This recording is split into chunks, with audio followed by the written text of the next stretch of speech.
Friends, তোমরা কেমন আছো? ভালো আছো? সবাই সবাই ভালো থেকো।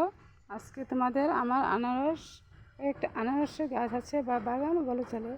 এটা অল্প বেশি গাছ, অল্প কয়েকটা গাছ। এই যে দেখো, আনারস ফলের মধ্যে আনারসে কিন্তু অনেক সুস্বাদু ফল, অনেক উপকারী ফল। দেখো কি সুন্দর গাছগুলি, অনেকগুলি গাছ ছিল এখানে। এগুলো অনেকটি উঠে ফেলে দিয়েছি, কারণ বেশি আনারস গাছ থাকলে বাড়িতে ভালো লাগে না, শুধু কাটা হয়। আনারস গাছে সাপ ইঁদুরের বাসাও হতে পারে। অনেকেই বলে আনারস গাছে ইঁদুর থাকে, ইঁদুরের জন্য সাপ আসে, তার জন্য অনেকটি গাছ ছিল। এখানেও অনেক গাছ ছিল, এই গাছগুলি অনেকটি গাছ উঠে এখানে এখন ডাঁটা শাক করেছিলাম। বেশি ভালো হয়নি ডাঁটা শাকগুলি ওই বৃষ্টি নষ্ট হয়ে গেছে। এখন কিছু আছে, এটি বড় হবে, মোটা হবে। ডাঁটাটি খেতে কিন্তু অনেক সুস্বাদু, ডাঁটা দিয়ে অনেক ভালো জাতের ডাঁটা, এগুলি খেতে অনেক ভালো লাগে। অনেক দিন থাকে, এটি বেঁচেও হয় না, অনেক দিন পরে বেঁচে যায়।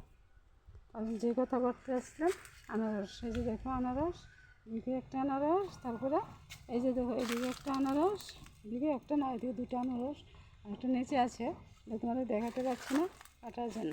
আর এই যে আনারসটা দেখেছো, এটার ঘরেতে কিন্তু আরেকটা আনারসের ফুল তৈরি হচ্ছে, এটা তো আনারস হবে। আনারসটি কিন্তু বেশ বড়, এমনিতে তোমরা বুঝতে পারছো না, তো আনারসটি অনেক কিন্তু বেশ বড়।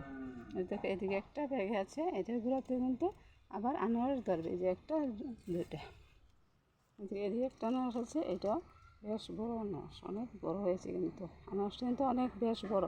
এমনি বোঝা যায় না, কিন্তু আনারসটা অনেক বেশ বড় হয়েছে। দেখো এদিকে আরেকটা বেবি আনারস, এটাও বড় হবে, এটা কিন্তু অনেক বড় হবে।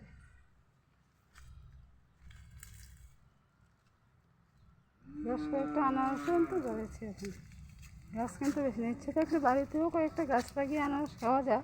আনারসগুলি কিন্তু অনেক মিষ্টি, অনেক সুস্বাদু আনারসগুলি।